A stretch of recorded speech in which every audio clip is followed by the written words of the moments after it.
looking, ndabona uri umuntu ukunda gutegura nibyo sibyo I see you as someone who ugiye kuzajya utegura wumva utangiye kuvuga ngo you shakaraba will start speaking ndekere in bebe tongues. sikiriya mama ndekoroboboso ubundi biragora mu badiplomate It is hard for diplomatic people guhanurira pasiteri w'itorero cya madamu to prophesy for a pastor or his wife. ariko ngiye kubera ko aho nimikiwe mutari muhari But because where I was ordained, you kandi were nta not na fete there, yabaye there was even not a party. ntawe natumiye I didn't niyo invite. mpamvu nkora icyo umwuka wera nsaba That's why gukora I do what the Spirit of God invite me to do. sinigize mbabwira icyo ndi cyo kuko nanjye sindakimenya ariko I icyo ndi didn't cyo tell you who I am because I even don't know. nuko mfite umwuka wera But when I know I have the Spirit of God in me. igihe kirajya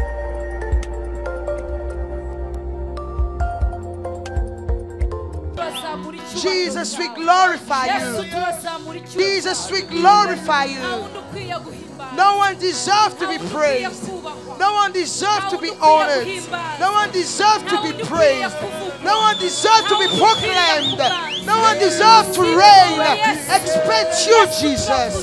Jesus will lift you higher. Jesus will lift you higher. Jesus will lift you higher. You do good day and night.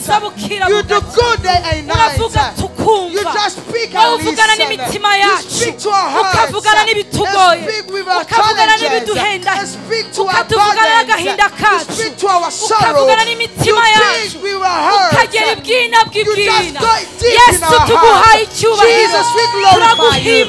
Jesus, we honor you. Jesus, we lift you high. Hallelujah.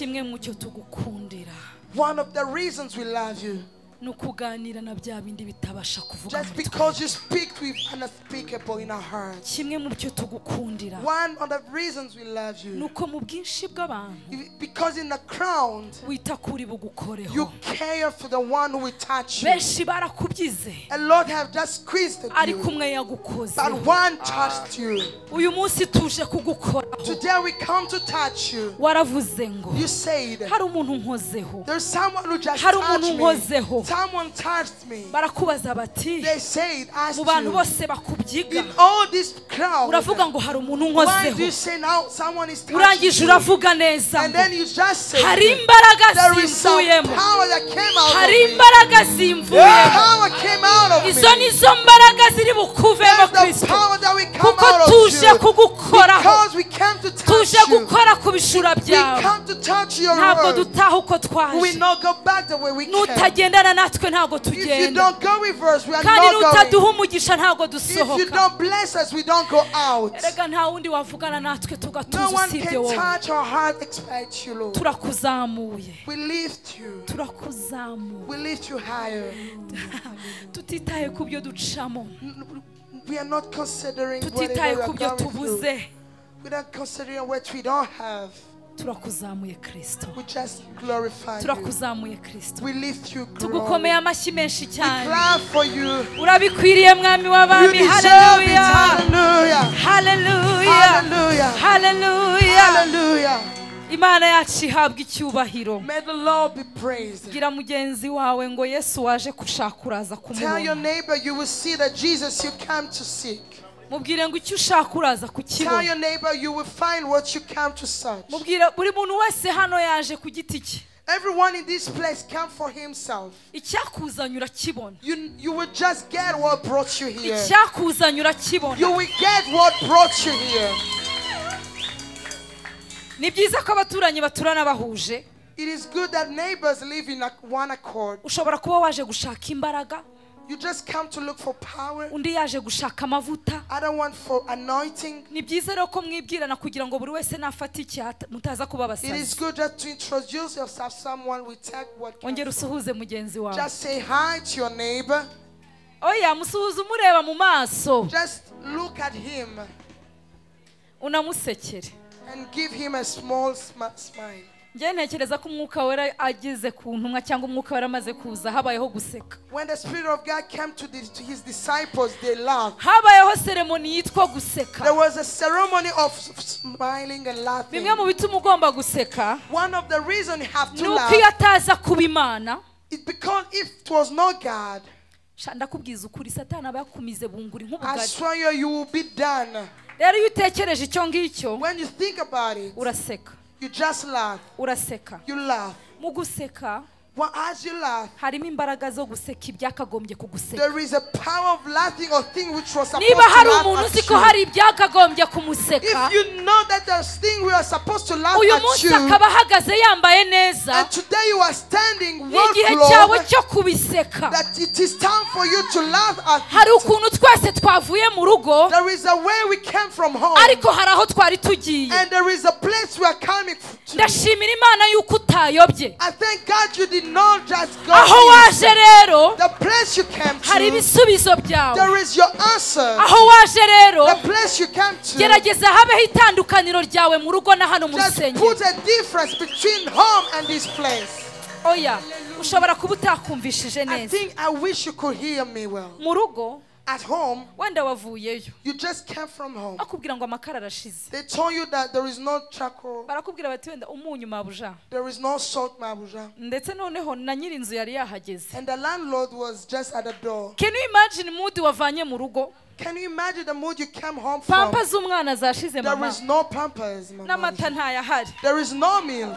Noneho wareba mu mufuka wawe And when you try to search in your ukabura pocket, hirya no hino. you just try here and there. Ariko ndashimira Imana But I thank God yuko aho wimukiye uyu that munsi, the place you have shifted ahantu to, waje there is someone who ni can. kuri adrese It is y'ibisubizo. an address of answers. Byari gushoboka ko Maybe it could be possible. uvuga ngo ngiye kureba data wacu bishoboye, I'm going to my uncle who is rich. ukavuga ngo ngiye gushaka ideni kuri banki, Maybe I'm going to take a loan to the bank. cyangwa se ukavuga ngo reka ngende njye gushaka ahantu hafi y'indera n'insara bamfashe. Maybe let me go just be near of Indera so that when I get Ariko crazy. koko niba waje ukinjira hano, But if really you come here, ukinjira muri uyu you muryango, come in this store, ukaza ugafata icyicaro, come and get your seat. uratekereza ko Imana Do you itakubonye? think God didn't notice you? Iyo akubonye rero The one who have noticed iraza kuguha ibyo udatekereza, He will give you what you didn't expect. iraza kuguha bya bindi He will give you that bibyara twa tundi. give birth to those little things. Ntabwo ndi kukubeshya, I'm not lying to you. ntabwo ndi bugufata umwanya I will muremure, not take you nta longer. nubwo ndi bugufata akanya I will karekare, not even take you longer. ariko ndaza kurekera umwuka But wera I will let the Spirit of God akora icyo agomba to do gukora. what He's supposed to do. Ndakwinginze I beg you, mbere y'uko wicara before you sit, uhaguruke. please stand up on your feet. Nubwo waba urwaye haguruka. If you are sick, whatever, please stand up. Uko nguko uhagurutse mu ntebe yawe, The way you are standing right now, niba koko nkorera Imana, if I really a servant of God, ariko Imana iguhagurutse ahantu may wari uri, God put you up where you were. nubwo wahagurutse biguru ntege, Even if you stand up with weakness, ariko uko nguko uhagurutse by the way you are standing, niko mbona marayika agiye I see the kuguhagurutsa angel is going to lift you ahantu wari umaze igihe, in a place you have been for so hanyuma rero long. umaze guhagarara And after standing, biragusaba imbaraga z'uburyo uhagarara, it will require you the strength how you biragusaba stand. kugira equilibre, You will stand. It requires you an equilibrium kubera ko aho Imana igiye kukujyana because the place God is taking uyu you munsi, today. uyu munsi, Today. uyu I mean munsi, today. uyu munsi Today. ntabwo uzongera kuba wawe. You will never be the same again. Imana ishimwe. Praise the Lord. Ugiye kunyemerera, You will just allow me. niba hari ikintu kikubujije, If you have some hindrance, ariko mbere yuko twumva ijambo but ry'Imana, before we enter in the Word of God, umwuka w'Imana yambwiye ngo Yeriko agiye kubanza the Spirit of imanuke. God told me that Jericho is going to go. Yeriko iri ku buzima bwawe sinyizi, I don't know that Jericho upon your life, ariko ndakubwira ya yindi udashobora no kubwira but I umuntu, will tell you the one you can't even tell to your ndakubwira neighbor. cya kindi cyananiranye, The impossible in your life. ndakubwira cya kindi kimeze nk'ikibembe kuri wowe, I'm telling you for the leprosy upon ndakubwira your cya life. kindi udashobora kubwira n'uwo I'm murarana, telling you the other thing you can't ndakubwira tell cya kindi kigutera isoni zo that kukivuga. thing that is a shame. Iyo niyo Yeriko y'ubuzima bwawe. Jericho. Umwuka w'Imana yambwiye ngo The Spirit of God told me, erega barumvishe I know they heard a lot. kandi bumvishe byinshi, And they heard a lot. ariko burya But really, iyo wumva ukizenguruka Yeriko when you hear when you are still conquering the hari Jericho, bimutakira, there is something you don't receive. ariko Yeriko iyo imaze guhanuka But when the Jericho is down, umukungugu wonyine urivugira, all the dust hari starts ibintu to speak. byinshi bigomba There kwivugira. are a lot of things to speak for themselves.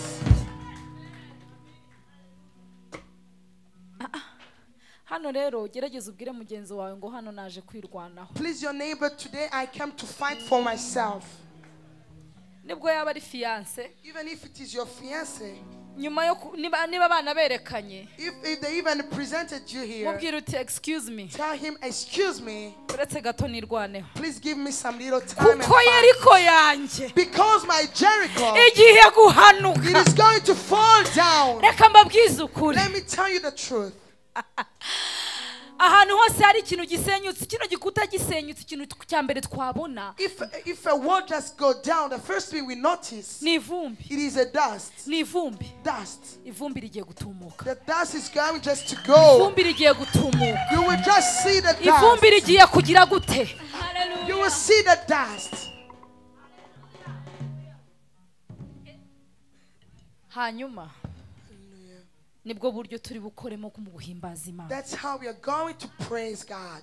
Hanyuma And then buri muntu wese atahe everyone will go home abyina imbyino ye. just to dance his own dance. Ubundi si ngombwa ngo tubyine ibintu bisa, We are not supposed to have the same dance. kubera ko imiziki iri mu mitima, imindirimbo ziri mu mitima The yacu songs we have in our hearts, ziratandukanye. they are very different. Nshobora kuba ndi kubyina igishakamba, I can just sing it, dance like a uyundi ari shakamba. kubyina igisirimba.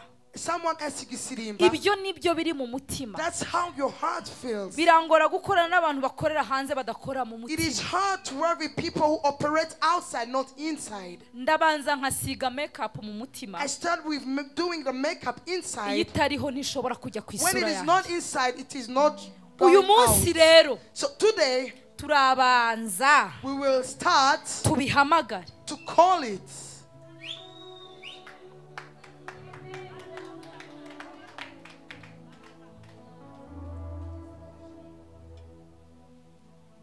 Hallelujah. Hallelujah. Njyewe ahantu ngeze A place where I go, sinjya nirukana dayimoni, I never fire the spirit, the ahubwo demons. ndamubwira ngo ngwino urebe, I tell him, come and see. ngwino urebe, Please come and see. ngwino urebe, Come and see. come and see.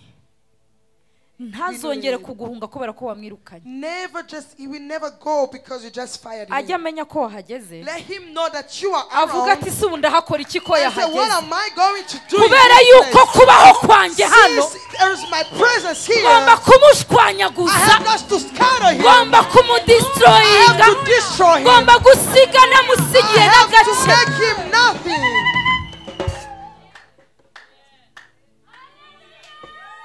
Hallelujah, hallelujah.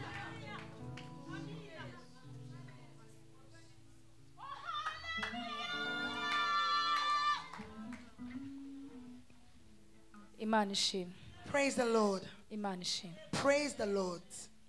Bwira muntu kwegere tumbabare ntumbyige. Tell your neighbor, don't squeeze me. Ijambo ndaryinjiramo nta n'iminota 10 ndi buri marimo, kuko nyine ijambo ngiye kukubwira urarizi, I will enter in the word because the word I'm going to tell you. ariko icyo utazi But what you don't know, ni surprise Imana igufitiye it is umunsi the wawe. cypress God holds for you today. Tugiye kwiyaranja dutera intambwe. We are going to do our best and make a step.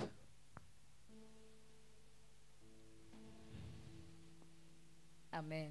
Amen. Amen. Amen. Sindasuhuza abashumba, ariko nabahobeye buriya ntimushobora kubyumva. Umwuka ndimo nabahobeye abashumba, ndabubaha, ndaza kubahobera, ariko tugiye gufata intambwe ya mbere. We are going to take the first step. Noneho uyaranje ntihagire umuntu ukujena. Impamvu ndi kubivuga, The reason why I'm saying this, nuko Yeriko gihe bayizengurukaga, when they were just going around Jericho, bahawe itegeko ryo kwicecekera. they told them to not speak. Iyo umuntu acecetse, When someone is silent, mu yandi magambo abatuje, in other words, it's just quiet. ugiye gutera intambwe ya mbere. Make just one step. Rimwe, One.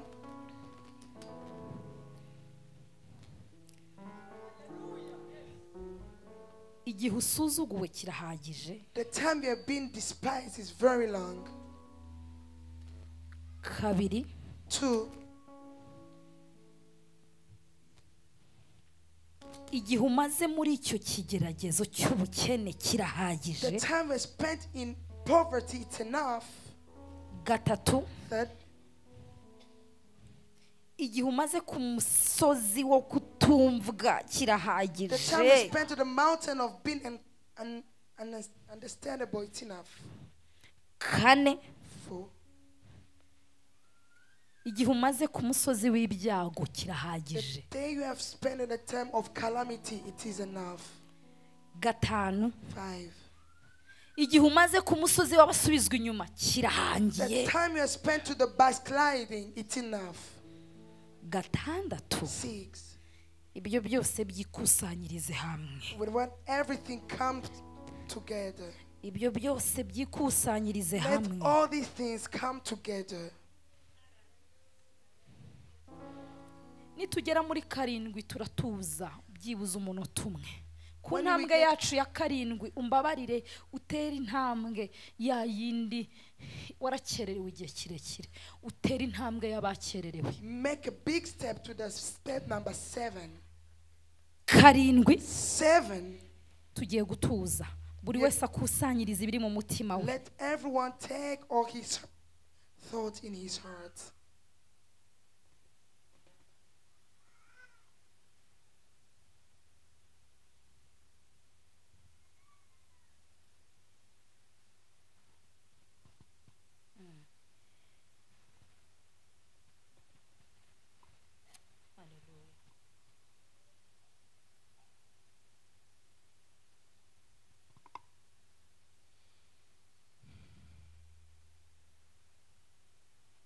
N'imbaraga 3 buri wese aravuza induru ashima Imana. Everyone is going to shout. Atangire yakira ibyo umwuka wera atanga. And you receive what the Spirit gives. 1. 1. 2. 2. 3. Hallelujah! Yes, hallelujah! We bless your holy name, Jesus. Hallelujah! Hallelujah! Hallelujah! Hallelujah! Hallelujah! Hallelujah! Sikiria mama mamash. Dekoria mama basa kara mama bash. Hallelujah! Ria mama basa kara mama bash. Ora mama basa kara mama bash. Heria mama basa kara mama bash. Dekoria mama basa mama bash. Rondo baba basa kara mama bash. Hallelujah! Yehoshua Amashi. Yehoshua Amashi. Yeshua. Imana iri kumwe natwe. The Lord is with us. Imana iri kumwe natwe. The Lord is with us. Imana ntiyadutaye. He didn't let us. Nta nubwo yatwibagiwe. He never forsaken us. Nta nubwo yadusize. He never left us. Iratuzi. He knows us. Izi amazina yacu. He knows us by our name. Ituzi kuva ku wa mbere kugeza ku wa 7. Iyo niyo Mana. Hallelujah. It's our God. Hallelujah. Yesu shimwe. Praise Jesus. Hanurira ubuzima bwawe. Prophesy upon your life. Hanurira ubuzima bwawe. Start prophesying upon your life. Ntabwo uri umurizo uri umutwe. You are not the tail, you are the head. Ntabwo uri mu binyuma uri mu b'imbere. You are not the back, you are the front. Tangira wiyaturireho ibyiza muri aka kanya. Rabasakara mama mama ndekoriya baba babasha. Endera baba baba sikiriya mama masha. Ora bisikiriya baba babasha. Oh hallelujah, hallelujah, hallelujah. Holy Spirit, come and fill this place. Holy Spirit, come and fill this place. Oh, hey, hallelujah, hallelujah, hallelujah. Hey, hey. Imana ishimwe. Praise the Lord. Imana ishimwe. Praise the Lord. Imana ishimwe. Praise Jesus. Wahagurutse byanze. You stand up when it was impossible. Ariko ugiye kwicara But you nk'umunyacyubahiro. were going to see it Niba wari as a wicara servant. ongera uhaguruke gatoya. Please stand up a little time. aho Imana ikujyanye ni heza. The place God is shifting you is a good Wakoze place. kuza muri iki Thank you gitondo. to come this morning. Ugiye kwicara nk'umuntu You are watumiwe. going to sit as someone was invited. Aburetse wicare mu cyubahiro cyawe kandi Sit wicare in neza. all the glory. Ntihagire ikigukoma. Just sit in all the glory. Kuko uwo mwanya ugiye kwicaramo Because the place you are going to sit mu in, gihe mba ndi kubwiriza the time I will be preaching, ndabona imbaraga z'umwuka wera I ziri see bwinjire the mu bantu. power of God to be in Niyo mpamvu people. kwicara neza kwawe That's why for you to sit well, biri muri bimwe muri ibi bigushoboze it is one of the things enabling you kujera umwuka wera. just to manage the Spirit of God. Niwicare mu kubaho Please kw'Imana. sit in the glory of God. Wicaye neza. Are you well?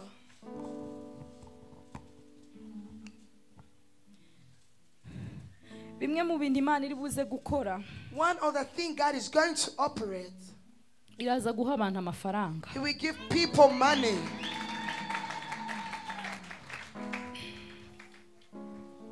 Amen.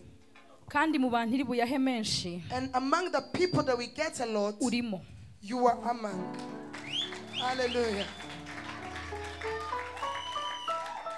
Please stand up. Ntabwo iri buguha amafaranga sana. He will not give you just some money. Hagarara hano Please stand up. bakurebe. Let them see you. Hagarara hano bakurebe. Please come forward and I will see you.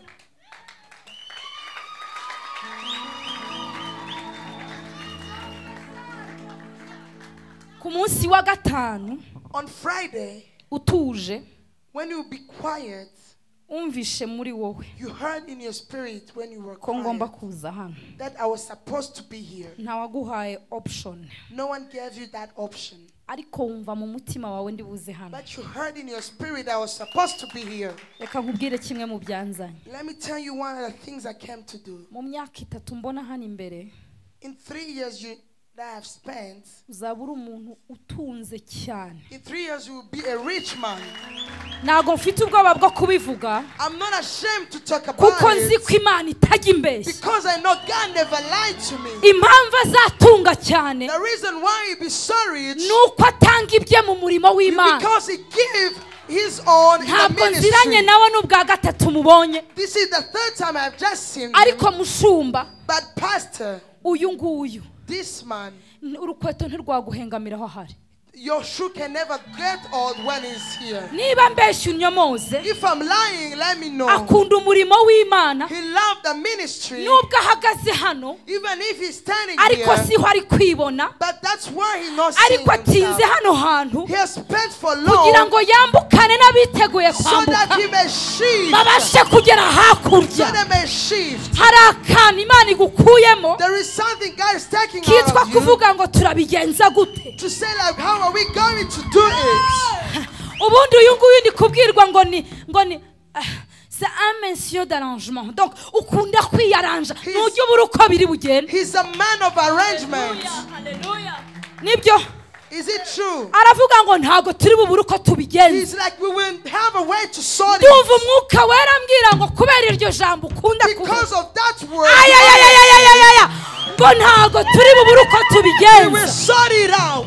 Irambwiye ngo ntizabura uko ikugenzereza, God will sort everything out. igiye kugutereka hagutse, God will put you in igiye experience. kugutembereza isi, God is going to take you igiye around the kukugeza world. kure, God is taking you igiye far. kukuzengurutsa aho God utari is going bwagere. to surround you. Kimwe mu bimenyetso ngiye kuguha, One of the signs I'm giving uku you kwezi kwa gatandatu is kwinjiramo June. wakinjiyemo ufite umujinya. We have started with anger. Ayayayayayayayayayaya, mvugira ngo Imana ihimbazwe. Let's say glory Uku to kwezi God. kwa gatandatu This June, wari warakaye, you are full of fear uravuga ngo and Mana, anger. And you say, God, mubone cyangwa nkubure, I will see you or not. ndashaka kugira ibyo ihindura I want you to change. kandi impinduka yabyo ikagaragara. And the change will be noticed. Iyo Mana That God, yakumvishe ntahari, He heard you when I was not irambwiye ngo there. umujinya wawe It's your anger, wayiteye kwishima, you make Him happy. ije kugushyira He's hagutse. going to put you in expanded place.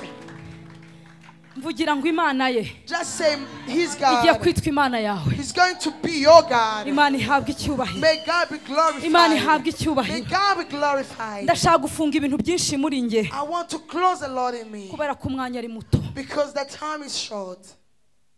Ariko uriya mugabo wicaye hari inyuma w'amarinete. But that man seated in the back with rimwe kabiri glasses. One, inyuma yawe uyu mugabo wicaye hari inyuma. that man with glasses. Sinzi ururimi avuga. I don't know his Niba ari language. umunyarwanda ni mumuhagurukirize. If he's a Rwandan, please come forward. Kadusa oya uriya wicaye w'amarinete. Yes.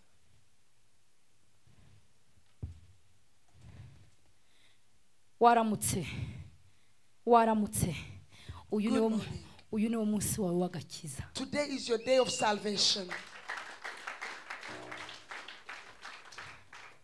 Mumunyicarize inyuma y'uyu mupapa wambaye costume. Let him sit just behind Jean d'Amour. D'Amour, nako. Hallelujah. Hallelujah. Imana irambwiye nkubwire ngo iguhindurire ibyicaro. God is going to change your sitting.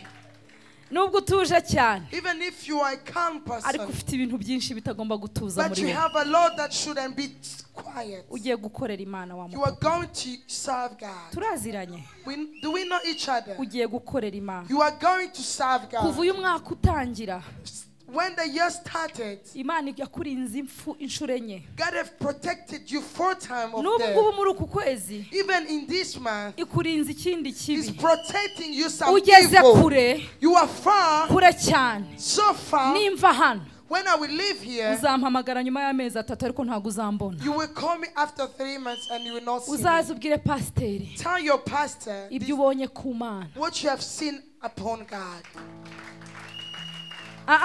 Ibindi sinshaka kubikubwira hano. I will not speak a lot. Ariko ndaza kubibwira umushumba bikubwira. I will tell the pastor, he will tell you. Reka dufungure Bibiliya zacu. Let's open our Bibles. Pastor Richard, Pastor Richard, I love you. I love you. N'umugore wawe arabizi ko ngukunda. Even your wife knows it. Arabizi. She really knows Turi it. inshuti kuva We kera. are very good friends. Turi inshuti mu mwuka. We are good friends in spirit. Turi inshuti namubonyeho Imana. I've seen God upon him. N'umugabo wihangana. He's a man who just bears a lot. Kandi ajya kurongora naramuhanuriye nubwo atazanye ituro And ry'ishimwe. when he was about to marry, I prophesied about him. He didn't give me some Aba offering. baramyi se ndababwiye kugenda. Who told you to go? Please worship him. Naririmbye muri korali Azafi imyaka myinshi. I sang in Azaf for many years. Sinigeze mbona aho abaramyi bicara. I've never seen worshippers to sit. Kubera ukuntu ari munini.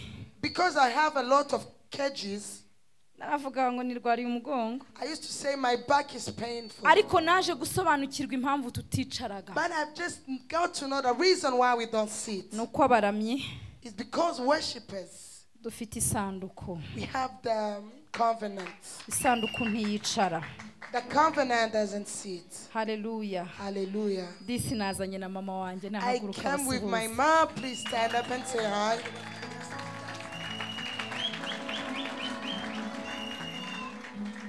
Aho niho mvuka. That's where I was born. Yaba mu mwuka no mu mubiri. Either spirit and flesh. Niwe mushumba wanjye. She's my pastor Akaba na mama umbyara. and my mom. Imana imuha umugisha. May God bless her. Siyabyaye neza. Yeah, yes. Hallelujah. Hallelujah. Nazanye n'abavandimwe banjye nabo I bahaguruke came with my babasuhuze. brethren. Please stand up and say hi. Nazanye na bose nibahaguruke. Let them stand up. Yewe n'uwonka twamuzanye. Even the little just came. Ya harimo murumuna wanjye basaza banjye aba n'abavandimwe I have banjye. my brothers and sisters. Ubutaha rero Next time, mwicara Imana ibamugisha may God bless you as you sit. nzazana igikwasiteri cyuzuye kuko nabasize.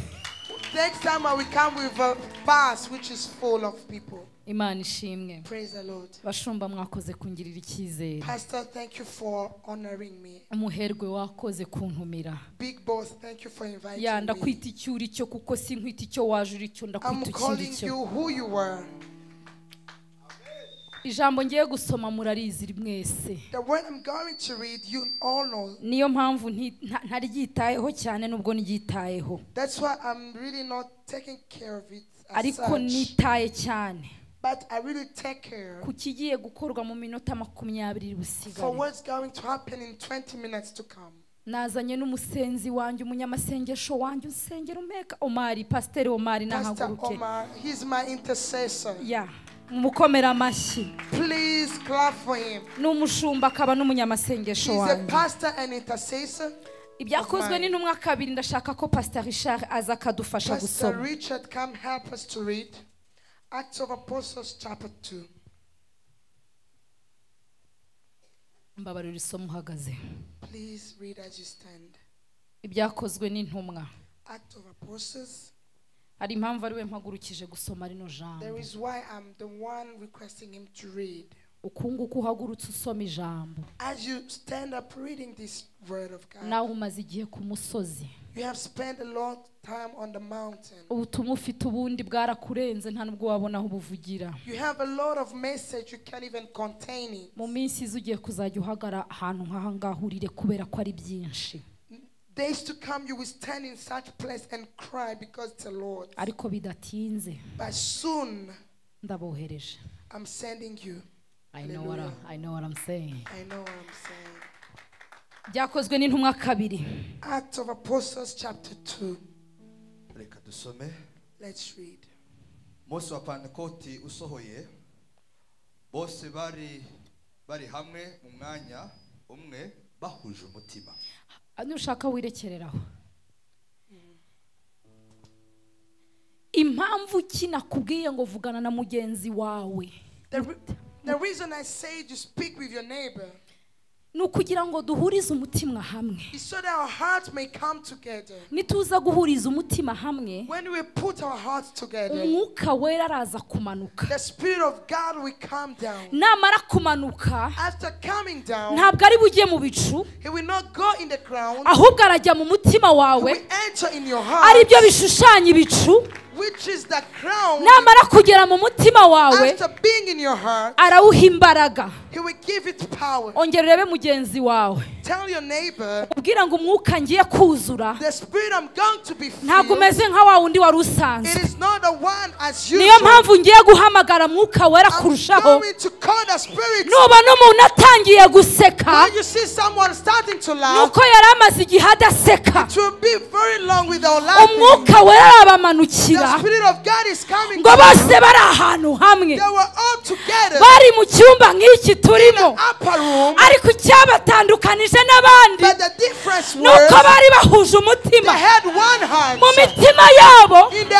heart, ntabwo hari hakirimo Yeriko. there was not Yeriko Jericho. yari yamaze kugwa. Jericho was Imitima down. yabo Their hearts, yari imitima inyotewe the Imana. authority of God, Imitima yabo their hearts, yari imitima ishaka they kwakira. wanted to receive. Umwuka wera rero The Spirit of ntabwo God, yabasanze mu He isoko, didn't come in a ahubwo market. yabasanze ahantu He hamwe, found them in one asanga place. bahuje umutima, They were together, arangije arabamanukira. and He came down to them. Yasanze bari ahantu hamwe, He found them all together in one place. yasanze bari ahantu They hamwe, were all in one place. ngo bose bari bahuje umutima, They had one heart. bose bari bahuje They business, had one business. bose bari bahuje icyifuzo. One fold. Akamaro k'umwuka wera The wind of the Spirit of God, yaje kuduha imbaraga, He came to give us power. yaje guhindura ibidahinduka, He came to change the impossible. erega yaje kutwereka inzira. He came to show us the way. Yesu yaravuze ngo Jesus said, ntabwo mbasize I will nk'imfubyi, not left you as nta nubwo orphans. mbasize mwenyine, I will not left you ahubwo out. mbasigiye umwuka wera. Give you the Spirit. Uwo niwe uzabasha kubereka, He will show uwo you. niwe uzabasha kubayobora, He will lead uwo you. niwe uzabana namwe, He will be uwo with niwe you. mwuka mbasigiye. This is the Spirit that lifts you with.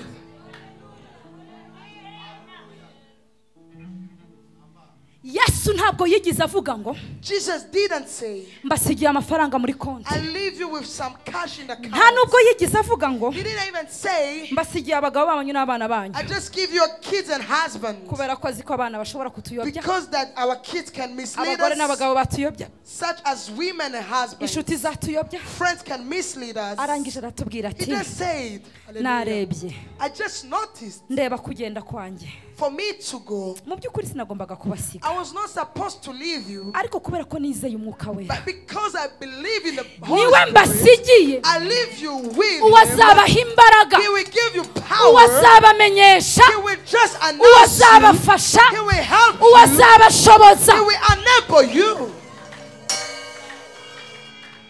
Ese uyu munsi iyo byakwangiye ninde ugufasha? Who help you when you are in a bad situation? Ese iyo utabyumva ninde ugufasha? When you don't understand, who helps you? Urasubiza amaso inyuma wongere You will wiyumve. just put your eyes back and you will know the answer. Kuko ushobora kuba warabwiye ugufasha. Because you have told someone to help you Wenda akagufasha rimwe. and help you once, Ariko kubera ko atarabishinzwe. but because it was not his business, Ntiyongeye kugufasha. he couldn't do it anymore. Atongeye kugufasha. And when he didn't do it anymore, Biragukomeretsa. you were just wounded. Ariko burya ntago zari inshingano ze. He was not his responsibility. Inshingano ni iz'umwuka The wera. responsibility of the Niwe Spirit of mufasha God twahawe. is the helper. Kandi niwe mufasha He's the twahawe. helper we're Nta n'undi given. mufasha There is tuzahabwa. no other helper we be given. Kabiri. Two. Yebaba we ari gutinda ngo nuko Uburiri ubatungura uvuye mu ijuru umeze nk'umuyaga uhuha cyane ukwira inzu. icyo ngicyo rega nicyo kigiye kutubaho. That's what is going to happen to us. Hari ugifite Yeriko? Do you have any Jericho in your life? Hari ugifite Yeriko? Anyone with a Jericho here? Tugiye kubona umuyaga w'umwuka We are wera. going to see the wind of the Spirit. Ntabwo mva hano mutabatijwe. I will not go without baptizing you in the Nubwo Spirit. amasaha yaba yagiye ndakwishyura. I will just pay you past Ariko tense. murabatizwa mu mwuka But wera. you will get be baptized. Muraza kubatizwa mu You mwuka will be wera. baptized in the Spirit of Iyo God. umuntu yabatijwe When someone is aba ari baptized, icyaremwe gishya. he's a new creation. Ibya kera biba birangiye. All things are Ahubwo past. abatangiye itangiriro Here's rishya. something new. Hari ukuntu wavuye mu rugo There is a place you can wenda go witwaga home. Mukakarisa, You are like Mukakarisa, witwaga Mama Bebe, like Mama Baby. ariko uyu munsi But right now, ugiye kugira irindi you will zina. have a new Izina name. uri buhabwe n'umwuka And wera. name from the Erega Spirit. igihe umaze utishima There is a time you are not pleased. kirahagije. It's enough. Kirahagije. Enough.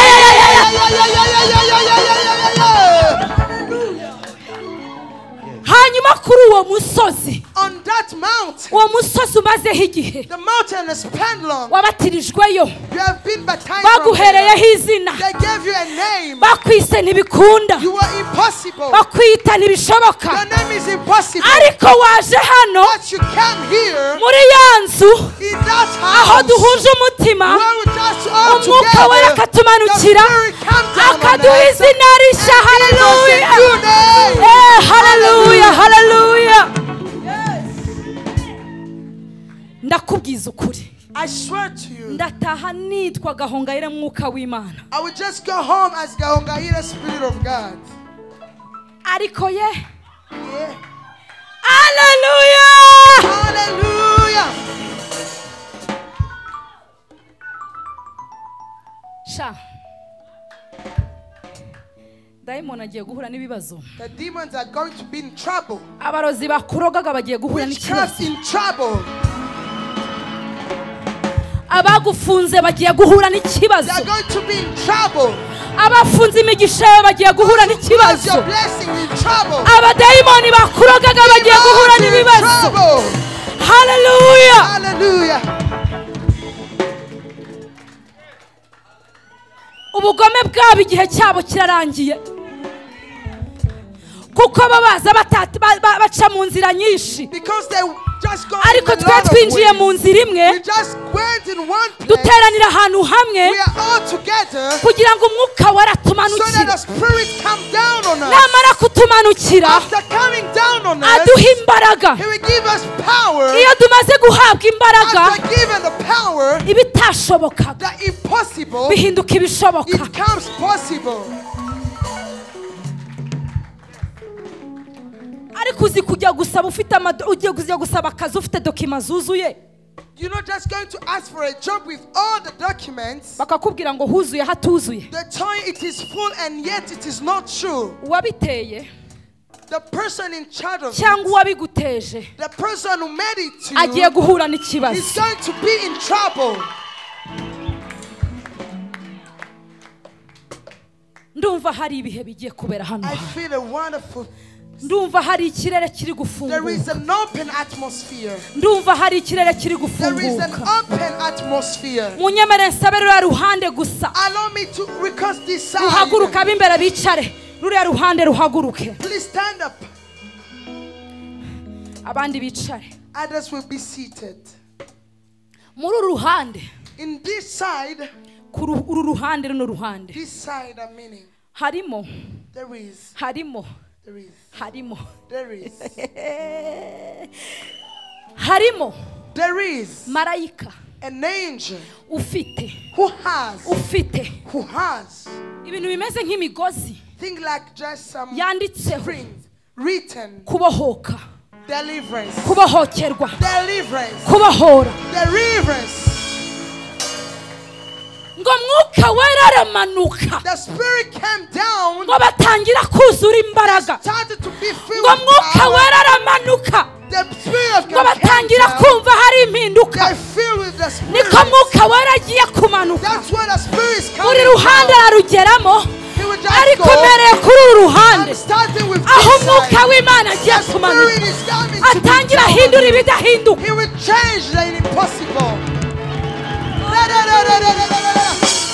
Ngo mwuka wera aramanuka. The spirit came Amanura down. umugozi wa buri kintu cyose. He just bring a road of Umwuka wera everything. amaze kumanuka. The spirit Asobanura ibitari he bisobanutse. just give meaning to Ikintu cya mbere umwuka wera akoze. The thirst, the Hano spirit kuri uru comes to ruhande you. On that side, atanze umwuka w'ubuzima. he's giving the spirit of life.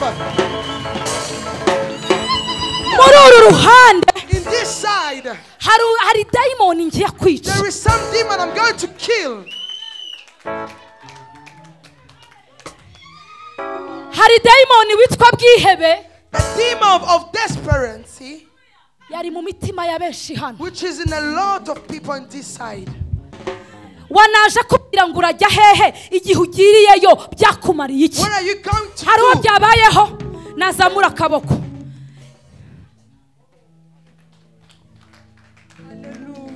Wowe rero You, kuva igihe wagiriyeyo the time you have gone in ntabwo church, wacogoye. you didn't just Ntabwo be wiyandurishije ibyo discouraged. byose. You didn't be discouraged. Niyo mpamvu That's why mbona ugiye kwiga. you are going to study.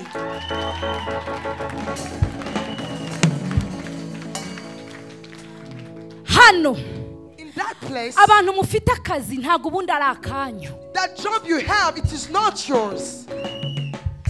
Akazi mufite The job you have, nako babaye babatije kugira ngo babikize. they just given you so that they may just Ariko bimwe mu by'umwuka wera but amanuye one of the spirits taking ndabona giving akazi you, gakwiye. it is a good job. Reka mbabwire Let me tell you, ndumva ntabishaka ariko I don't want to speak this.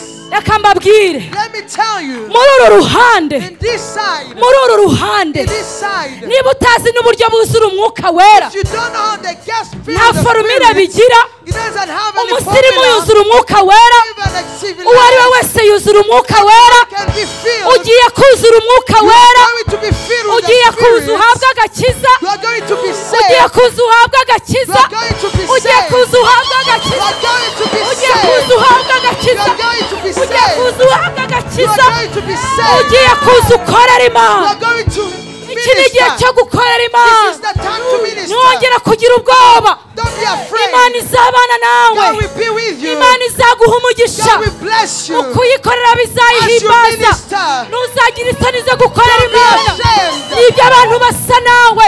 People Nibyo abantu want beza. people who are handsome like you.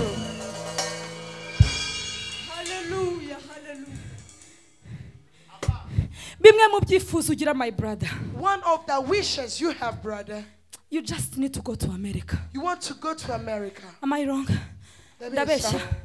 Ubu bwira Imana ngo Mana ndagukunda uzanjyane muri Amerika. Please God, take me to America. Ariko reka nkubwire. But let me tell Reka you. nkubwire. Let me tell Reka you. nguhe password. Let me give you a passport. Imana ntiyatinze. God didn't delay, Ahubwo but nishaka kukujyana muri Amerika urusanzwe. He doesn't want to take you there as Kuko a nugerayo normal one. ntabwo uzakomera. But when you be there, you will not be strong. iyo ukuye inkoko mu isoko When you take a chicken out of a ukayigeza mu rugo market, ibikitwa inkoko when you take it home, it's still a muyirya ari chicken. inkoko You eat it as a chicken. mugahaga mwariye inkoko. You just be fed as a Imana chicken. irashaka kugira umuntu udasanzwe God wants to make you an extraordinary mubuzura person. umwuka wera bikagaragara uyu munsi urabamo, God wants you to be filled with the hanyuma Spirit, izagufungurira imiryango, and He will open doors for izajya you. ifungura 1 2 3 4. Yes.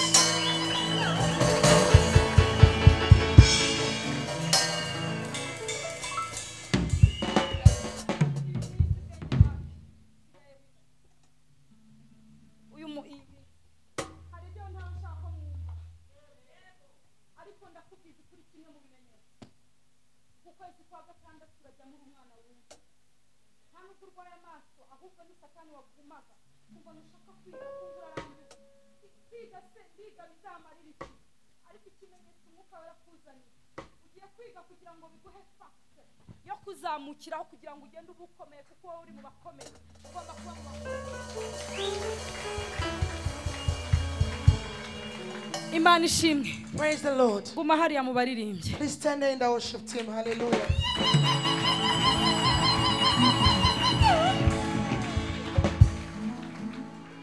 Hallelujah. Hallelujah. Itorero rya mbere ryagenderewe. Hallelujah. Hallelujah. Tugiye kubara kabiri. We are going to count 2. No, like 7 times. Inshuro zirindwi. Nimara kubara karindwi. After counting 7 times. Ibyanyu impamvu ndi kubivuga. The reason why I'm taking about nuko mbona biri hejuru yanyu. Because I see it Ngo above mwuka wera bamanukiye. When the Spirit came down on Ngo them, abaha imbaraga. He gave them power. Ariko kubera ko basobanukiwe izo mbaraga, But because they just know babasha the power, kuze exprima. they just made, Bamaze ku exprima imbaraga, after expressing them, batangira kuvuga mu they ndimi nshya. started to speak in tongues. Hey!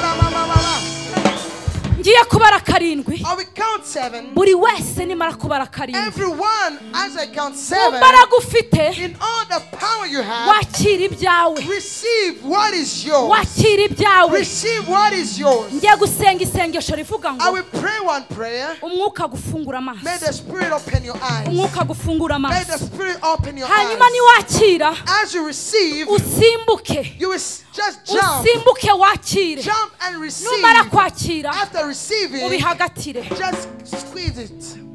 Namwe iraje. God is coming to Namwe you. iraje. God is coming to Namwe you. iraje. God is coming to you. 1.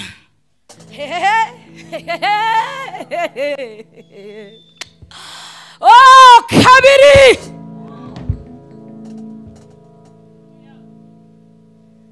Gatatu mana bafungura amaso.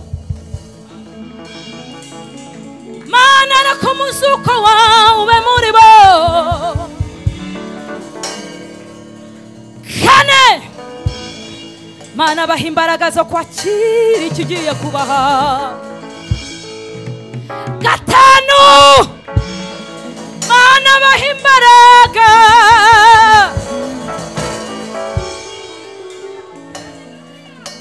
Gatandatu. Ndabona ikirere cyanyu gifunguka. Ndabona ikirere cyanyu gifunguka. Ndabona ikirere cy'umwuka wera gifunguka. Karindwi. Hallelujah. Yarabebebebebebebebebe sikiya mama mama ndako. Shakere shakere bebebebebebebe. Sandara mama mama mama mama shikoriya baba baba. Engoriya baba baba baba baba. Rendere bebebebebebebe shakere bebebe. Ondora baba baba baba sokoro mama mama. Shakere bebebebebebe ndekere bebebebebe. Dokoro baba baba baba baba baba shakara mama masa. Ndekere bebebebebe shikiria mama mama sakara baba. Ondora baba baba baba baba. Nimurangare buri wese yakirike. Rendere bebebebebe shikiria mama mama. Esare baba baba baba baba ndekoro mama mama. Ndekere bebebebebe shikiria. Ondora baba baba baba shikiria mama. Dokoro baba baba shaka. Rendere bebebebebe shikiria. Ndekere bebebebebe. Power. Power of God. Power. Power of God. Power.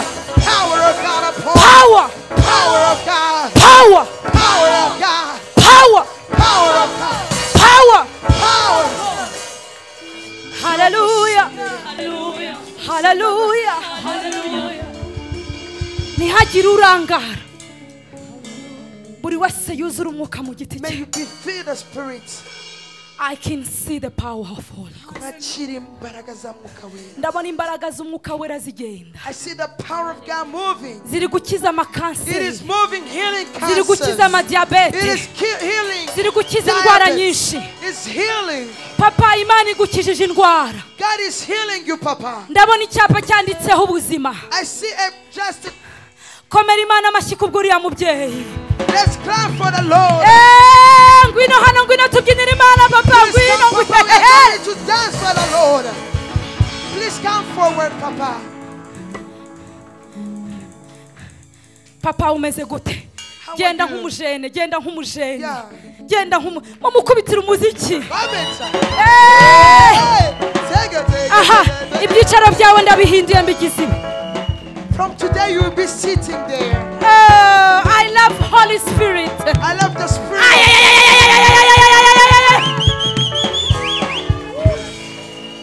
Murabizi, You know, nubwo nasoza nkitahi, even if I can just go home, namaze kubona ibimenyetso by'Imana. I've seen the signs of God. Namaze kubona ko Imana iri kumwe I've natwe. seen that God is with us. Uyu musaza icyapa kiri ku mutwe we cyanditseho ubuzima. This elder, he has just Uracyafite his ibihe life. byinshi byo kubaho. You have many years to live. Mbabarange nawe dufatanye gusimbuka. Allow me just to jump for the Lord.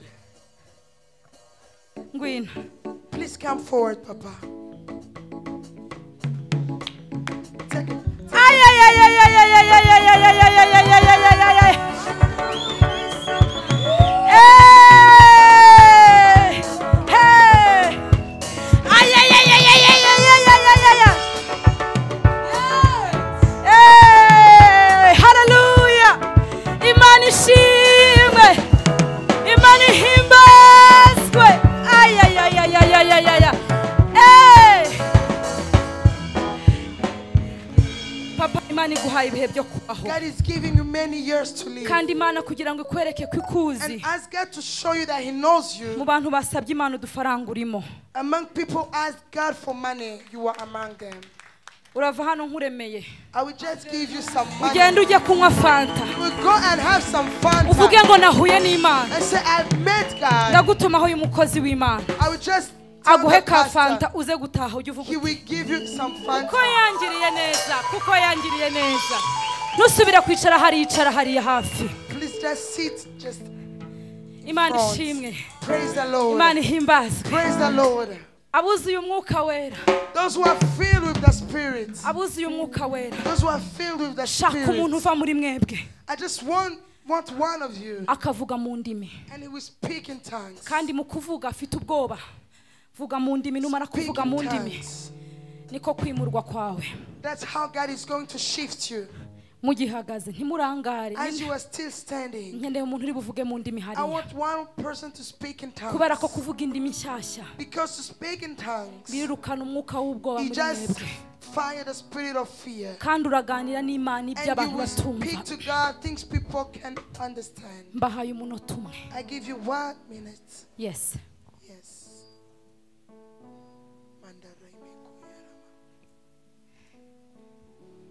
Zamura ijwi ryawe nta kibazo. Zamura ijwi ryawe nta kibazo. Ntiwitinye, ntugire ubwoba. Please lift your voice. Don't be afraid. Zamura ijwi ryawe nta kibazo. Lift your voice. Don't be afraid. Ndabwiwe ngo kubera ko nayo ibyo bigiye kugutera biza bifite induru.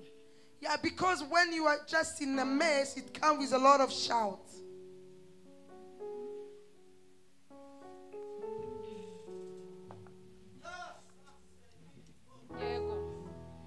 Yego. Yego.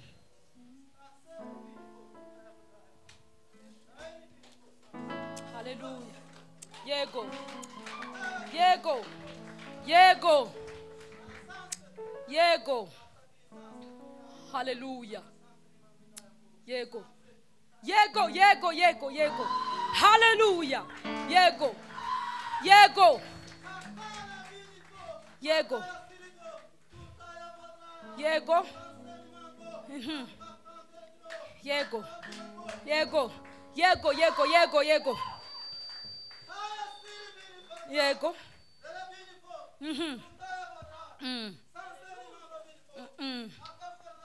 Yego. Yego. Yego. Yego. Yego. Yego. Yego. Yego.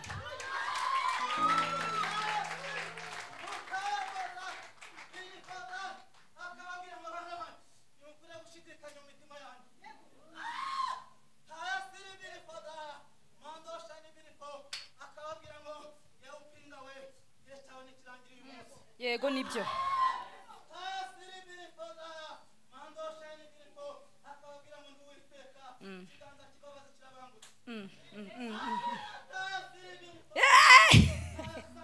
Yego. Yego yego nibyo. Nibyo nibyo.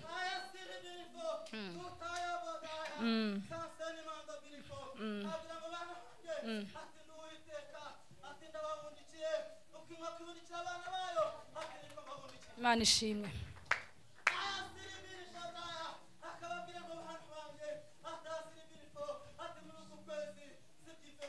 Yego nibyo.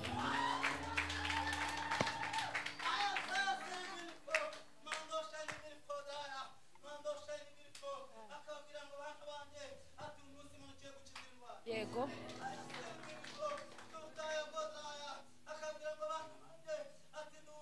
Nibyo. Yego. Yego nibyo. Yego. Yego. Yego nibyo.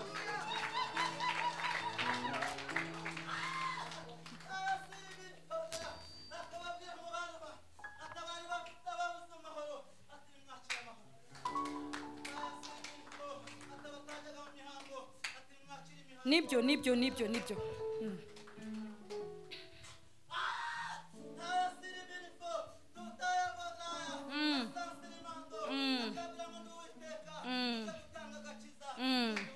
Yego yego yego. Aha. Yego. Yego. Yego. Yego nibyo. Yego yego. Yego. Yego. Yego. Yego.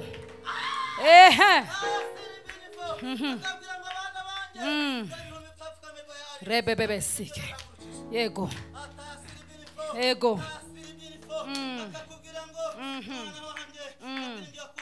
Yego. Yego. Yego. Yego. Yego. Yego. Rebe sikiria baba shakara baba ndekoro bobobosu. Rekere bebe sekere bebe ndekere bebe shikiria ba. Rengoro bobobobosu koro boboboshi. Ria baba sakara mama mande kere bebe se. Rokoro bobobobosu koro bobobosho koro mamamasa. Rengere bebe sekere bebe shaha.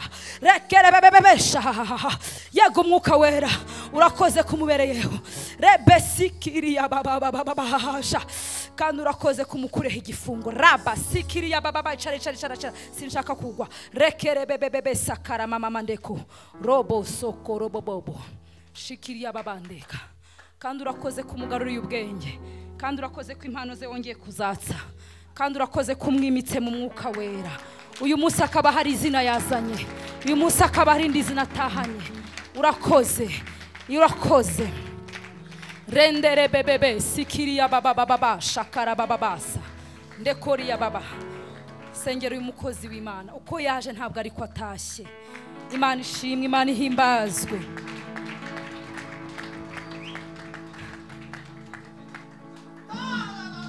komera Imana amashyi. Let's clap for the Lord.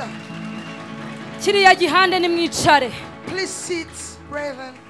Ni byinshi. There is a lot. Ariko nimube mwicaye. But please sit. Imana yashaka kubereka ikimenyetso. I wanted you to show you a sign. Ntimuzi uyu mwuka wera. You are filled with the Spirit. Murumva mumeze mute? How are you? Tugiye kujya kuri ruhande. We are going on this side. Hallelujah. Hallelujah.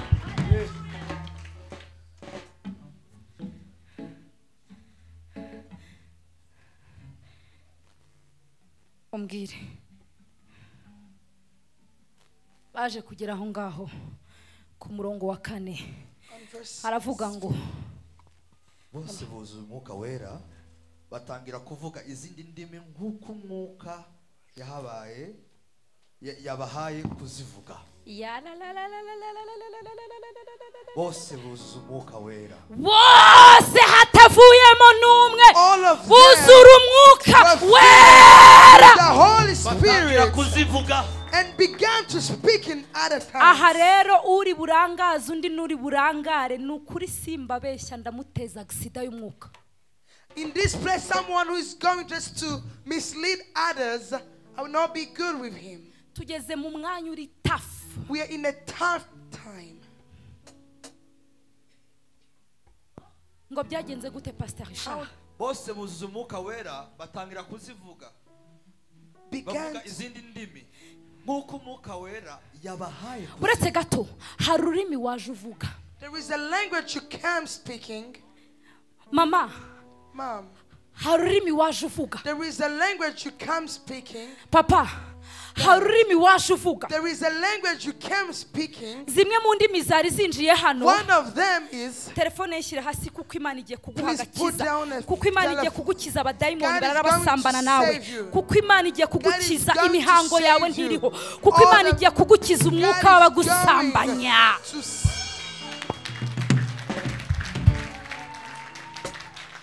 Hari ururimi mwaje muvuga. There is a language you came speaking Mwaje muvuga ngo ubuse tuzabigenza to gute. say, how are we going to sort it out? Mwaje muvuga ngo Mana turarushye. God, we are tired. Mwaje muri kuvuga ngo Mana ubuse tuzabigenza gute. How are we going to make it happen? Mana bariya bana ntunze bazarya iki? How am I children going Mana to ko eat? nta kazi mfite mbigenze nte. God, I don't have a job. What am I Mwaje going muvuga ngo to do? ariko Mana abandi barahirwa twe twarasigaye. We are just cursed. We are not blessed. Hari ururimi mwazanye. There is a language you came Niyo with. mpamvu umwuka wera amaze That's kumanuka. why when the Spirit of God Ntabwo came on yemeye them, ko ururimi mwaje muvuga He didn't allow them to use the rwaguma language, ari rwa rundi. to use the same language. Igihe mwuka wera yasangaga The intumwa, Spirit came just to the disciples. hari indimi bavugaga. There is some language they hate. Barashidikanyaga They bati were just doubting. ese Yesu yagiye cyangwa Did yapfuye. Jesus died or go? Ese koko twakurikiye umuntu uri we It's cyangwa ntabwo ari really, did we follow someone or not? bafite imvugo bavuga. They had some language. Bayivugishaga umutima. They used to speak it with their hearts. Bigera aho birenga umutima. They even go out their hearts. Birasohoka bigera no ku munwa. They even just go to the mouth Kubera ko because kwibaza kwari kwinshi. they had a lot of thinking. Hari igihe umuntu agira ikibazo There is someone have just a problem. akavuga ururimi mu mutima we. He used his language in his heart, Hashira akanya and after time, ukumva aravuze ngo asiki. he just say, "Ask you." Hari indimi ziri mu mitima yacu. There is a lot of language in our hearts, Hashira akanya and after time, ukumva uravuze ngo we just say, ngo twese ni twe, "Is it us?" cyangwa ugahita uvuga ngo Or you aha, say, "Aha." ndabeshya. Am I lying? Imana iri kumbwira mu babyeyi baje hano God is telling me in the mothers who came today, bafite imvugo ivuga ngo they had the language that says, ayiwe "Ayiwe, ayiwe ayiwe, ayiwe ayiwe." turarushye, We are tired. turarambiwe, We are just bored. kandi And ntacyo tubona. we don't see anything. Ese niwe wavuganye natwe koko If really, God, it was you, cyangwa twaribeshye? or we just have Mwaje mu misinterpreted. mitima yanyu You came in your heart ariko se Mana saying, "God, really? wampaye bariya bana ngo babe birara, You gave me that children for them to be none like se Mana God." ko umugabo yampemukiye ni wowe wari wabivuze. If the husband was against me, are you the one who said it? Ese nakoze iki? What did I do wrong? Ariko reka nkubwire, But let me tell you, wabivuze igihe cyiza, you just speak it in the right time. umunsi wa On Pentecost, the Pentecost aho day, umwuka when yamanutse the Spirit came indimi down, zikahinduka. the language changed. Igihindura ururimi What changed the tongue? ni imikorere y'Imana. It is the doing of Imana God. igiye gukora ibikomeye mu God is mutima wawe, going to operate a lot in your heart. hanyuma ururimi ruhinduke. And your language will change. Igihe umaze ujya kwikopesha ku The time you kabutike have spent going to the shop, ukikopeshereza hejuru y'irindi deni, always just giving, borrowing. ndashaka kukubwira ko Imana yabibonye. God has seen it.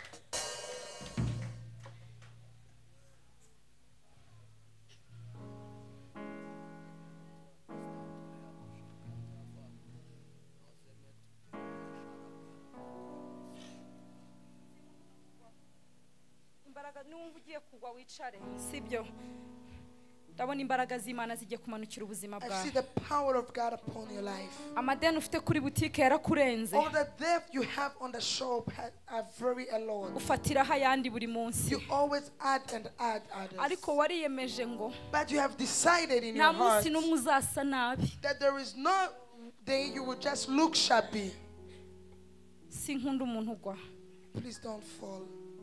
Waravuze ngo You said nta munsi n'umwe there is no day nzasa nabi. I will look shabby. Noneho muri iyi minsi ku kwezi kujya gutangira wasenze As isengesho you are rivuga ngo starting this month, you prayed a Mana prayer. bazampemukire ariko sinzabahemukire. But God never just be, I want to be against, I don't want to be against them or to disappoint them.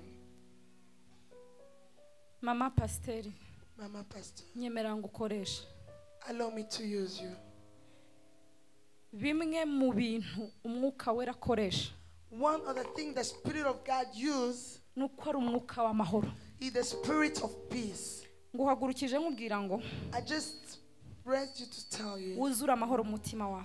feel a lot of peace in your heart. Mu bagore Imana igiye gukoresha ugiye In kubamo. the women God is going to use you among them. Uri umubyeyi witurije, You are a mom who are calm. ariko Imana igiye kugukoresha. God is going to use you. Kandi ahantu Imana igiye In kugukoresha the place God is going to use you, n'uyu munsi kuri Pentecost. it is on this day of Pentecost. Hari igikorwa ugiye gukora. There is a ministry you are going to perform. Urihangana uhagarare hano mpagaze. Please bear with us and stand here with us.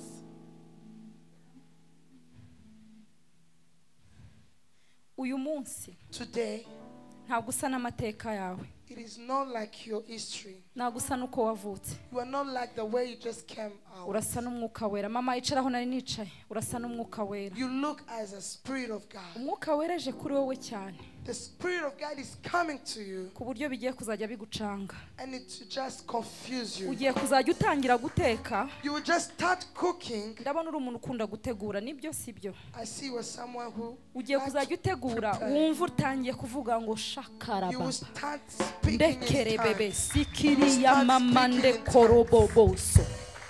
Ubundi biragora mu badiplomate It is hard for diplomatic people guhanurira pasiteri w'itorero cya madamu we, to prophesy for a pastor or his wife. ariko ngiye kubera ko aho nimikiwe mutari muhari But because where I was ordained, you kandi were nta na not fete there, yabaye, there was even not a party. ntawe natumiye. I didn't Niyo invite. mpamvu nkora icyo umwuka wera nsaba That's why gukora. I do what the Spirit of God invite me to do.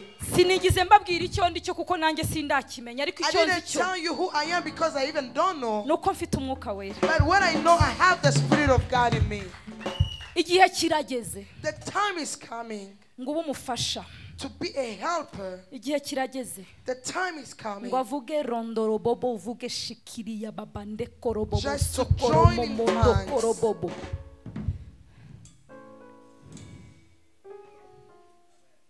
Aba babyeyi These mothers, haraburi buhobere. you are going to hug them. Numara kubahobera ntubahobere nka mama mushumba bisanzwe. Don't hug them Oh, like yeah. that.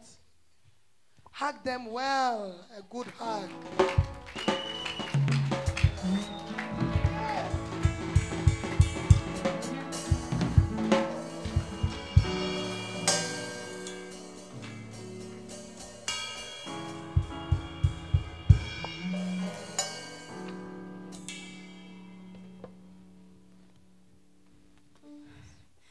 Uyu ni urukundo, agiye kubaho urukundo. She's called love. She's going to give you love. Uyu ntabwo ari mama pasiteri wo gutinya, She's not a mama pastor to be afraid ni of. mama pasiteri wo gukura ibirato She's mama pastor to take akavuga ngo off the tujye shoes. gukubura inzu, I say we are going to swim. agatanga urugero rwiza rwo guhanagura She inzu will y'Imana, give a good example. agatanga urugero rwiza rwo guhobera She ababyeyi, will just hug them up. agatanga urugero She will rwiza. give a good example. Hallelujah.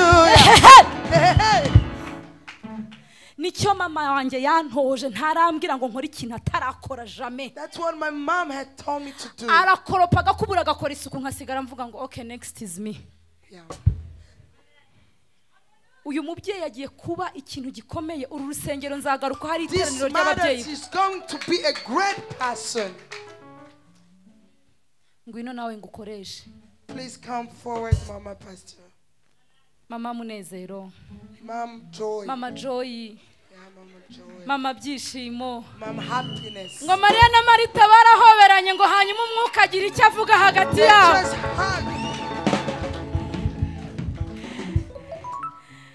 Nimundebere Maria na Marita. Just see Mary and Martha. Kandi Maria na Marita bahoberana. When they just hug each other. Umva ukuntu umwuka wera akaze.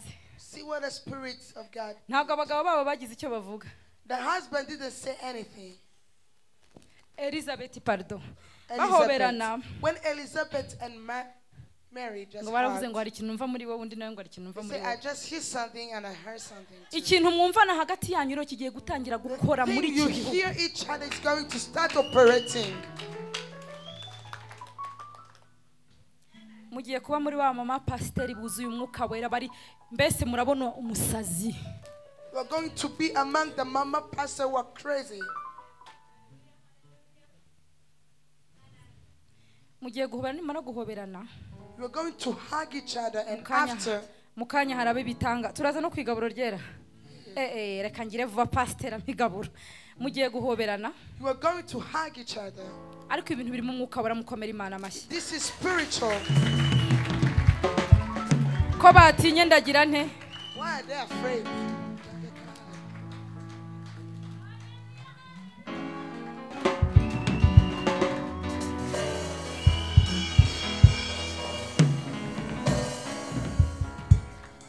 Nimufatana akaboko hanyuma mbakoreshe dusoze. Please hold your hands. Ababyeyi bari muri riteraniro kuri uruhande nibahaguruke. Mothers who are on this side, please stand up on your feet. Mama Pastor ngwino. Please Mama Pastor come forward. Mama ngwino. Please Mama come forward. Tuzakora iteraniro ry'ababyeyi. We will do a conference of mothers. Birashoboka Pastor uzari tegurira. Is it possible Pastor? Tuzarikore vuba nkiri mu Rwanda ko ngiye kugenda. Let's do it as quick as possible. Ngwino. Please come forward. Nihangane. Situshoje. Mwanyanze. No. Nimunkundere. Solange ngwino.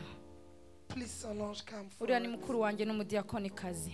That's my elder sister, she's a deacon. Mama ngwino. Please mom. Come forward. Nari nkeneye ababyeyi barindwi. I wanted 7 mothers. Aba babyeyi barindwi. These mothers you see here. Mu gihe baba bari guca muri mwebwe. As they are going to go through you. Babasuhuza. Babahobera ndabandi. As they hug you, as they say hi to you. Njye na Pastor Richard turaba turi kuririmba indirimbo. Me and Pastor Richard will be singing a song. Hanyuma mureke umurimo w'umwuka wera ukora. And let the Spirit of God just operate in you. Ariko nsoza. And as a finish, abagabo bari muri riteraniro. The man in this place. Mugende mubyandika ahantu. Go and sit and write it somewhere. Imana ibahaye amadolari. God is giving you some dollars. Listen carefully. Mumvirize neza. Ntabwo ibahaye amanyarwanda. He's not going to give you rand and francs. Ibahaye amadolari. He's giving you dollars. Buri mugabo abari uhagarara abagore bicare gato. Please women sit and let the abagabo bahagarare. Please men stand up on your feet. N'abasore of course. And of course men. Udafite konti y'amadolari. If you don't have a USD account, wowe uri guhaguruka w'umupira w'umukara n'uburyo uyakeneye cyane kugira ngo ukore imishinga yawe urabizi. Haguruka. Ongera wicare uhaguruke nk'umuntu ugiye kuyasingira. Please sit and stand up again as someone who is confident about it. You see? Yes. Yes. Like Imana God irambwiye ngo abagabo baje muri iri is tereno kuri telling me the Pentecost men who came here, ntabwo ibabatije mu mbaraga gusa, He's not going to baptize you in power only. ibahaye imbaraga He's giving you power, yaba mu kazi mukora. either in your job. Mubwira akantu gatoya, Let me tell you this. byari byananiye kubivuga, I couldn't speak it. ariko kubera ko ntaho nimikiwe, But because I was not ordained publicly, ntaho bari buntenge, they were not going to fire me. kubera ko wantu umwuka wera nkorera ntawe niwe untumye nyine. And because the Spirit of God is the one who sent me. Zimwe mu mbaraga mwahawe, One of the power you were given, muhawe n'imbaraga zo kubaka urugo. we gave the power of building your home. Muhawe imbaraga zo kubaka You urugo. are given the power to build your marriages. Igituma umugabo yubaka urugo, The reason why a man can build a home, one, ni imbaraga z'amafaranga, is the power of pocket and money. kuko iyo mama teta yivumbuye Because when Mama Teta is angry ukinjirana igitenge, and you come with a good, arakubwira ngo I love you sheri. she just say, hey, Cyane, I love you, Sheri. Imana ibahaye imbaraga God z'amafaranga, is giving you money in the name of Jesus. Imana ibahaye imbaraga, nimutayafata ndayafata. If you don't receive it, I will receive it. Irongeye ibahaye imbaraga za hahandi mu cyumba kuko He mwishe gives you ntabwo the power there as you know it.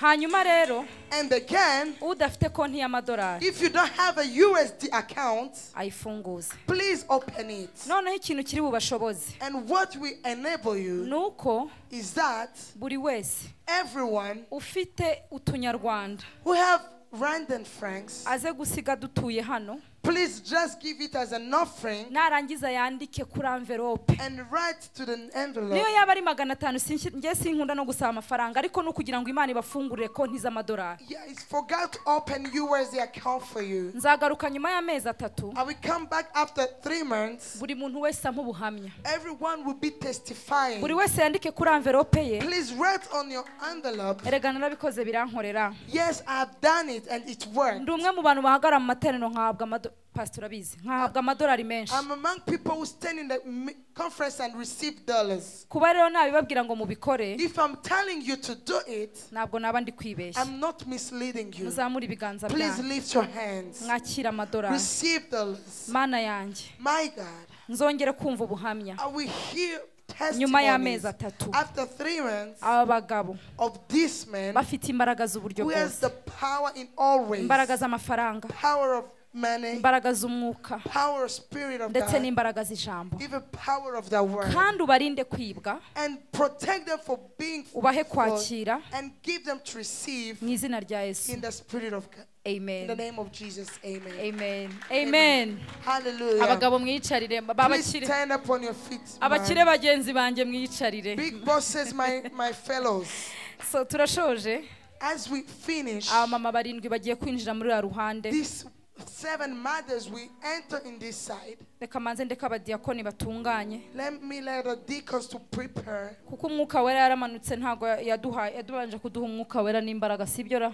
That's what the Reka spirit tureka of God. abadiyakoni bategure. Noneho muranyemerera You will allow me, women, murinjira muri iki gihande. enter in this.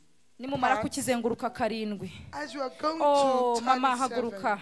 Oh, please, Mama Pastor. Imana irambwira ngo uri inkingi, God is telling me you are a pillar kandi ngo uri umunyamasengesho and you are a ukomeye. great prayerful Kubera woman. amasengesho usenga, Because of your prayers, hari bitazongera kugucumuza. there are things will never make you to Imana hari sin. ibyo ikuye imbere yawe. There are things God is taking out of you. Hari ibintu bigucumuza ukumva biranze. There are things that just make you to Imana feel irabihinduye. not okay. God is Kandi uyu changing munsi you. usizwe amavuta mashya. And today you are being anointed Ugiye and you kongera are umugore anointed. w'imbaraga You are udasanzwe. going to be a great woman. Numvishije Imana imbwira ngo uri inkingi. God is telling me that you are a pillar. Ntabwo nkuzi mama I don't know wanjye, you, Mom, ariko uri umugore w'umushumba. but you are Mama Babarire kuba Pastor. ntari nabahaye icyubahiro, ariko Imana I'm yabibonye. very sorry. I'm very sorry for no. Hagarara hano, wowe urahagarara hano ureba.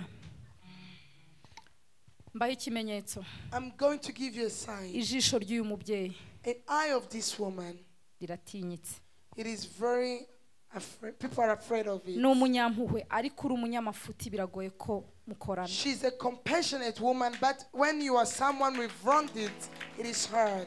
Akunda ukuri na kwa kundi ukuri kose, akunda ukuri. She loves the righteousness. Kandi akenshi imbaraga ze zigaragara mu bafite ibibazo. And her power is always among the people who are weak.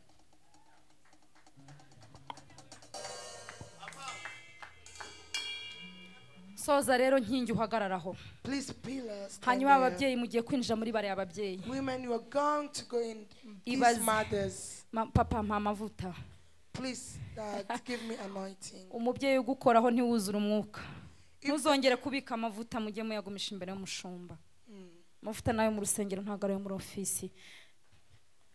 Mama mugiye gusurwa n'abagore b'umwuka wera. You are going to be visited by Kuzura the umwuka wera woman k'umugore. filled with the Spirit. Ntabwo bisaba ngo umwuka wera azamanuke gutya. Kuzura umwuka wera k'umugore n'umugore k'umugore. Iyo bahoberanye hari kiva mu mitima yabo kigatuma buzura umwuka wera. Aba ni b'Imana yahisemo kugira ngo ikoreshe ibitangaza by'umwuka wera. Twe turaba turirimbira Imana. Mwe muramwuzura umwuka wera mwihangane. Kubana twaye umwanya wanyu nta kibazo. Sigewe ni pasiteri wanjye umwuka wera wantumye. It is not me with my pastor. Ibiganza byanyu. I want to touch on your hands. Babyeyi mwerejwe kuruhura abandi bagore. God is anointing you to be a relief for other women. Mwerejwe. God is anointing you kuzuza abandi bagore umwuka. To fill other women of the Spirit of God. Abagore benshi buzuye amagambo n'amatiku n'ubuzuye umwuka wera. Buri mugore mufata yuzura ururimi rw'umwuka wera. May the women you will talk with. Abagore batabyara babyare. May the women Imana yakubwiye ko ibiganza byawe uzabikoza ku bagore batabyara bakabyara. Ndabeshya. Use babyare. Niba hatarimo n'abakeneye kubyara abana babo bakeneye kubyara. May the women you will touch. Watoranijwe kandi uri umunyabwoba uri umunyantege nkeya. Ariko kubera ko uhora n'umunezero n'imbere y'Imana yaguhisemo nk'abantu bagomba gutanga umunezero. God is choosing you because you are always joyful before him. Imana iguhamagariye ku bagore bagomba kugira ibifatika mu mwuka. God is choosing you for women who have to bagomba gutunganya ibyo mu nzu y'Imana. Ibyo mu nzu y'Imana. For women in the ministry. Batagomba kwigira uko bashaka. For women in the ministry. Imana iguhamagariye kugira ngo abarushye baruhuke, ababoshye babohoke. For people who are burdened to be relieved. Bagiye guca muri mwebwe ababyeyi. They are going to come through. Mwihangana abagabo baricara. Please man stand up. Abagabo baricara. Men are going to sit down again. Mugende mubahobere buzura umwuka ababyeyi muhagarare. Please mom stand up. Muri guhagarara gutya. As you are just standing. Pastor mbabarira imbaraga ziri kunshirana muhagarare iruhande. Please pastor. Muhagarare iruhande. Omar mpagarare iruhande. Omar please come forward.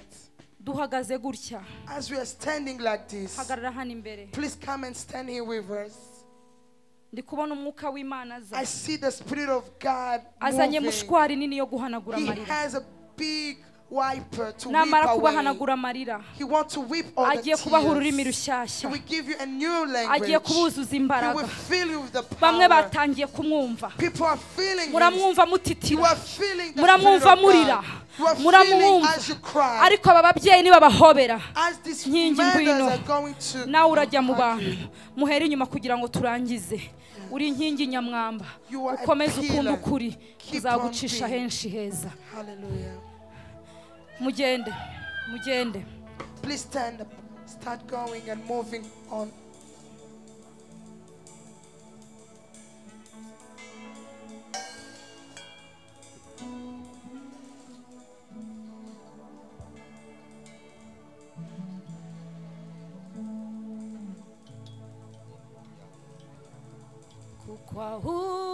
Kukwaubaye habu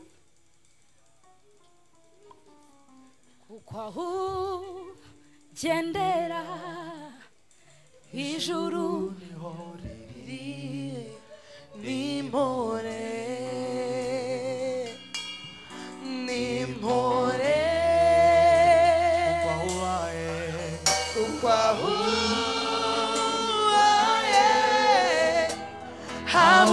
ubuzima ukwahugendera ijuru niho ukwahubaye ukwahubaye ubuzima ukwahugendera ijuru niho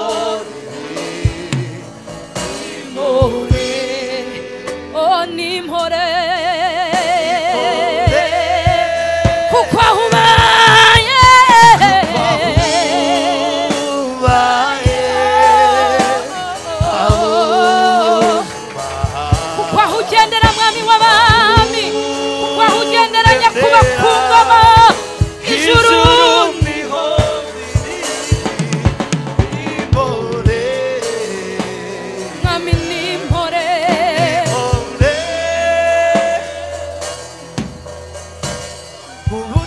umutima wanjye mwami Yesu rabasakara bababababababashaka rendera babababababasakara mamamamamashaka rondora bababababababasakara mamamashaka rendera bababababababashakere rondora bababababababashakara mamamondokora bababasoko rekere we mwami Yesu oh hallelujah hallelujah rekere babababababashakara mamama nekere bababababababashakara mamama rondora bababababababashakara mama rendera bababababababashakara mamama neko rokora bababababababababa power power power rendera rondora babababababa soko rekere